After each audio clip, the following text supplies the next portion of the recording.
Good morning, students. Today I am going to take your subject Sanskrit Vyakaran. Sanskrit Vyakaran, chapter number 11. We discussed chapter number 11. The chapter name is Apatit Vachanam, यानी unseen passage. Unseen passage. अपठित गद्यांश भी इसको कहते हैं बेटा, हिंदी में अपठित गद्यांश कहते हैं, English में अनसीन पैसेज कहते हैं और संस्कृत में अपठित वाचनम कहते हैं। ठीक है, गद्यांश किसे कहते हैं, पद्यांश किसे कहते हैं, काव्यांश किसे, तो काव्यांश और पद्यांश एक ही होते हैं। जो गा के पढ़े जा सके, जो गाया जा सके वो गद्य काव्य या पद्य होता है, और जो बिना गाए पढ़ा जाता है उसे क्या कहते हैं, गद्यांश, तो उसी को गद्य कहते हैं। ठीक है, इनमें इसके क्वेश्चन करते समय ध्यान से देखना बेटा, हिंदी, इंग्लिश और संस्कृत में एक जैसे इसके क्वेश्चन होते हैं। तो जब आप एक देखेंगे तो आपको तीनों अच्छे से समझ में आ जाएगा और तीनों के क्वेश्चन आप कर सकते हैं। अपठित, इसके कुछ रूल्स हैं, कुछ नियम्स हैं, कैसे हम अपने क्वेश्चंस को करते हैं। तो इसका उत्तर देते समय विद्यार्थियों को निम्नलिखित बातों पर ध्यान देना चाहिए, यानी आप लोगों को। पहला क्या है, अपठित गद्यांश को 2-3 बार पढ़िए, यानी ये अपठित गद्यांश को 2-3 बार पढ़िए। अपठित गद्यांश के भावों तथा शब्दों के अर्थों को समझिए, तभी ना उसका आंसर दे पाएंगे। अब प्रत्येक पद के परिचय को पूर्णतया समझकर प्रश्नों को उत्तर लिखिए, यानी प्रत्येक पदों को, ऐसा नहीं कि तुरंत आंसर देने लगे, पहले उसको पढ़िए अच्छे से। ठीक है, तब, क्योंकि कभी कभी एक ही क्वेश्चन के दो आंसर एक जैसे प्रतीत होते हैं, लेकिन आप पहला करके आओ दूसरा होता है, या दूसरा करके आओ पहला होता है। ठीक है, तो ध्यान से देखते हैं। ठीक है बेटा, तो आइए इसको देखते हैं।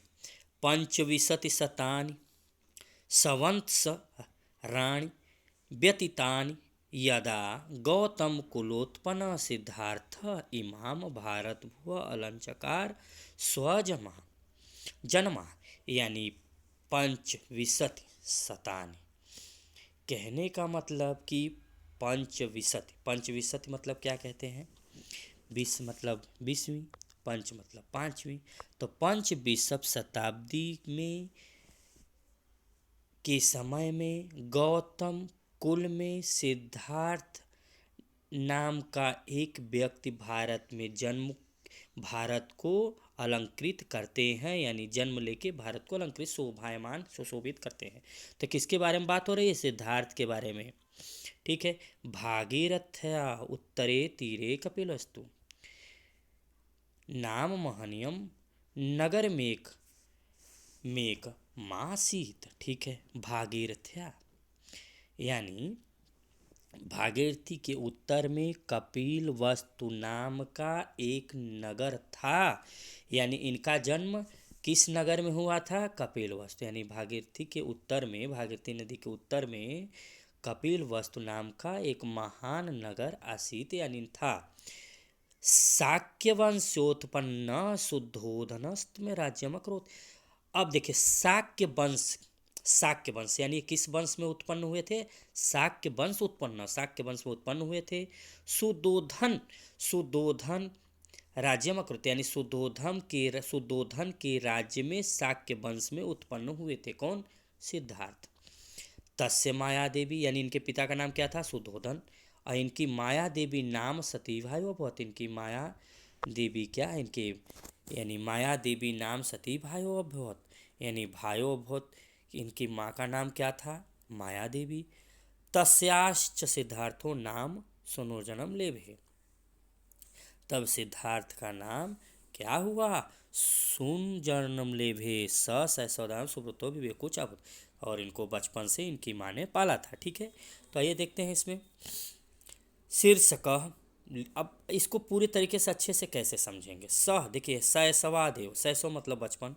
ठीक है, तो अब देखिए शीर्षकम लिखा, शीर्षकम क्या है, गौतम कुलोत्पन्न सिद्धार्थ, यानी गौतम के बारे में बात हो रही ना, तो गौतम कुलोत्पन्न सिद्धार्थ का शीर्षक नाम है। जैसे यहाँ से यदा से लेके पूरा दिया है तो यहाँ तक। ठीक है, सिद्धार्थ भी लिखोगे तब भी बेटा सही है, सिद्धार्थ भी दो तरीके से शीर्षक हो सकता है। सेकंड प्रश्न क्या है, गौतम कुलोत्पन्न सिद्धार्थ भारत भुव कदालंच तो क्या है इसका? गौतम कुल सिद्धार्थ पंचवी संसतानि संवत्सर पुराण, यानी यहाँ से लेके ना यहाँ तो बता रहा है ना। थोड़ा सा इसको ऊपर कर देते हैं तब अच्छे से समझिएगा। देखिए, तो गौतम कुलोत्पन्न सिद्धार्थ पंचविंशति शतानि संवत्सराणि पूर्व भारत भूम अलंचकार। तो यही है गौतम कुल में सिद्धार्थ पंचविंशति में भारत की को अलंकृत करते हैं। कौन? गौतम, इन्हीं को गौतम। ठीक है, यानी कब अलंकृत करते हैं इसी के बारे में। सुधोधना कपिल वस्तु नाम नगरे राज्य में करोत, किसके नाम पे था सुधोधन? तो सुधोधना कुत्र राज्य में करोत, यानी सुधोधना कपिल वस्तु, सुधोधन के नाम राज्य का क्या नाम था? तो क्या नाम था? कपिल वस्तु नाम नगरे। ठीक है, फिर स कह सैसवा, देखिए सैसवा वाला ये पूछ रहा है। सैसवा तुरंत पकड़ लो, सैसवा देव सुब्रत विवेकी चाभूत, तो सिद्धार्थ सैसवा देव सुब्रतो विवेकी चाभूत, यहाँ पे बस स के स्थान पे वह यानी कि सिद्धार्थ लगाना है। ठीक है, तो ऐसे आपका पैसेज होगा। इसी में सारा पैसेज बेटा, इसी में सारा आंसर घूम है। सेकंड देखते हैं हिमालय। हिमालय देखिए, हिमालय के बारे में आप जानिए। हिमालय पर्वत राजा अस्त, हिमालय पर्वतों का राजा है। भारतस्य उत्तर दिशायां में से विराजते, भारत के उत्तर दिशा में यह विराजित है यानी स्थित है। अस्य शिखराणि अत्य उन्नतानि सन्ति, यहाँ का शिखर बहुत उन्नत स्थिति में यानी बहुत अच्छी। ऐसा पर्वतेषु उच्चतम अस्त, ऐसा कि ये पर्वत बहुत उच्चतम स्थित पे है। फिर देखिए, ऐसा भारत से मुकुटम यु विराजते, यह भारत का मुकुट के रूप में विराजित है। उत्तर दिशायां प्रहरी यु हिमालय शत्रु, उत्तर दिशा में यह हिमालय यानी कौन? हिमालय शत्रुओं से हमारी रक्षा करता है, मतलब उत्तर दिशा से शत्रु नहीं आ पाते क्योंकि ऊंचाई ज़्यादा है। ऐसा ऋषिणाम मुनिनाम च तपस्थली अस्त, यहाँ पे ऋषियों और मुनियों का यह तपस्थली रहा है, यानी तप यानी क्या तपस्या करने का स्थान रहा। हिमालयात गंगा, हिमालय से गंगा, यमुना, सतोद्री नदी, विपाशा नदी, रावती, चंद्रभागा, वितस्ता नदी, ब्रह्मपुत्र नदी क्या है? उद्भवंती यानी निकली हैं। इन नदियों के नाम हिमालय अनेकानि तीर्थ, हिमालय में बहुत सारे तीर्थ स्थल हैं। हिमालय अनेका औषधय उद्भवंत, हिमालय में बहुत सारी औषधियाँ हैं, जड़ी बूटियाँ हैं। हिमालय मेघानाम वर्षण में सहायक बहुत, हिमालय में जो मेघानाम बादल हैं वो वर्षा में सहायक होते हैं।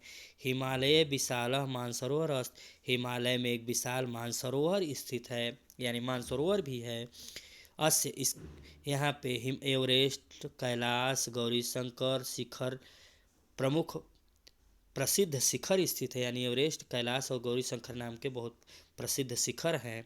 अस्य पर्वतस्य बना नाम शोभा, यहाँ पे इस पर्वत पे वन शोभा बढ़ाते यानी पेड़ पौधे भी अत्यधिक मात्रा में है। अब देखिए, तो शीर्षक लिखत क्या हो जाएगा बात? जाहिर सी बात है हिमालय पर्वतराज। अस्माकम देशक रक्षत, अस्माकम देशक रक्षत, तो यहाँ पे कहाँ है? अभी हमने पढ़ा था ना कि अस्माकम यहाँ पे है। उत्तर दिशायां प्रहरी यो हिमालय शत्रुभ्य रक्षत, तो उत्तर अस्माकम देश उत्तर दिशाया प्रहरी शत्रुभ्य रक्षत। ठीक है, ये है। अब आगे देखते हैं बेटा इसका आंसर। देखिए, इसका आंसर यहाँ पे है कि फिर तो हिमालय पहला मैंने बताया था, अस्माकम देशम हिमालय शत्रुभ्य रक्षत, शत्रु से रक्षा करता है। वहाँ पे आप चाहें तो एक्स्ट्रा एक लाइन भी जोड़ सकते हैं जैसे बताया था हमने। ठीक है, अस्य प्रसिद्धा, फिर ऐसा कासाम नदी नाम, नदियों के नाम पूछ रहा है तो नदियों के नाम देखिए, यही हमने जो बताया था ये है। फिर अस्य प्रसिद्धानि शिखराणि किम, यहाँ पे कुछ प्रसिद्ध शिखर जो हैं, तो प्रसिद्ध शिखर कौन है? एवरेस्ट है। ठीक है, तो इस तरीके से बेटा आपका ये क्वेश्चन आंसर हो जाएगा। इसी तरीके से आपका ये तीसरा है, अहम अतिशय अस्म मम मित्र, मैं अतिशय हूँ, मेरे मित्र का नाम शौर्य है। ठीक है, मेरे मित्र का नाम शौर्य है। स मम विद्यालय से समीपे बस, वह मेरे विद्यालय के समीप में ही बसा है। आवाम कस्मिन एव कक्षा पठाओ, हम सब एक ही कक्षा में, हम दोनों, अहम आवाम वयम, आवाम मतलब दोनों, हम दोनों एक ही कक्षा में पढ़ते हैं। आवाम हम दोनों प्रातः एक साथ कहाँ जाते हैं? पढ़ने के लिए जाते हैं। आवाम सायं काले, हम दोनों सायं काल यानी शाम को उद्यान में खेलने जाते हैं, खेल खेलने जाते हैं। सौर पढ़ने कुशलः अस्ति, सौर पढ़ने में बहुत तेज है। सह एकादर्श छात्र, वह एकादर्श छात्र। अब देखिए इसका क्वेश्चन कैसे बनेगा। अतिशय मित्र मौका, अतिशय के मित्र का क्या नाम है? शौर्य। तव कदा क्रीडाएं गच्छत, कहाँ पे वो खेलने जाते हैं? सायंकाल में, मतलब कब जाते हैं खेलने? तव कदा, कदा मतलब कब, कुत्र नहीं, कुत्र मतलब कहाँ होता है, ठीक है। तो शौर्य कुत्र वसत, शौर्य कहाँ रहता है? तो शौर्य अतिशय के विद्यालय के समीप में रहता है।